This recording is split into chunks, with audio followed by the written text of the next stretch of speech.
என்னை பார்த்து அந்த கேள்வியை கேட்டாங்க. அது எப்படி என்னை பார்த்து அந்த கேள்வியை கேட்கலாம்? உனக்கு வெறும் சாப்பாடு, குழம்பு, ரசம், பொரியல் இது மட்டும்தான் சமைக்க தெரியுமா? இந்த வெரைட்டி ரைஸ் அதுக்கு ஸ்பெல்லிங்காவது தெரியுமா? அது செய்ய தெரியுமா தெரியாதா? அப்படிங்கிற ஒரு கேள்வி. இது எப்படி என்னை பார்த்து நீங்கள் கேட்கலாம் எனக்கு செய்ய தெரியாதுன்னு? எல்லாமே செய்ய தெரியும்னு நான் சொல்ல மாட்டேன்.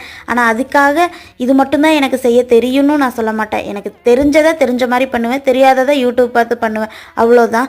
இன்றைக்கி என்ன பண்ணலாம், வெரைட்டி ரைஸ் தான் நம்ம பண்ணி ஆகணும்னு சொல்லிக்கிட்டு இன்றைக்கி நான் டிஃப்ரெண்ட்டாக இந்த குக் வித் கோமாளியிலே பார்த்தேன்னா, இது எதில் பார்த்தேன்னு எனக்கு தெரியாது. இந்த பீஸா பண்ணணும்னு சொல்லிட்டு இந்த மசூர் தால் இதெல்லாம் போட்டு பண்ணாங்க. அதை வச்சு இன்றைக்கி பண்ணிடணும். அப்புறம் ஃப்ரைட் ரைஸ் பண்ணிடணும்னு எல்லாம் ரெடி பண்ணி பக்காவாக ரெடி பண்ணிட்டேன். ஆனால் இந்த கஞ்சி வடிக்கிறதுக்குள்ளே நான் படாத பாடுபட்டுட்டேன். ஏன்னா இருக்கிற கிளிப்பெல்லாம் தூக்கிட்டு போய் எங்கள் அம்மா துணி குத்திட்டாங்க. இப்போ நான் கஞ்சி வடிக்கிற கிளிப்பு இல்லை, எப்படியோ அடிச்சு பிடிச்சி கஞ்சியெல்லாம் வடித்து வச்சுட்டேன். இந்த கேள்வியை கேட்டது வேறு யாரும் இல்லை, நான் தான். எனக்கு நானே இந்த கேள்வியை கேட்டுக்கிட்டேன். திடீர்னு ஒரு யோசனை வந்துச்சு, என்னடா நம்ம வெறும் இதே செய்கிற வெரைட்டியாக எதுவுமே பண்ணலையேன்னு.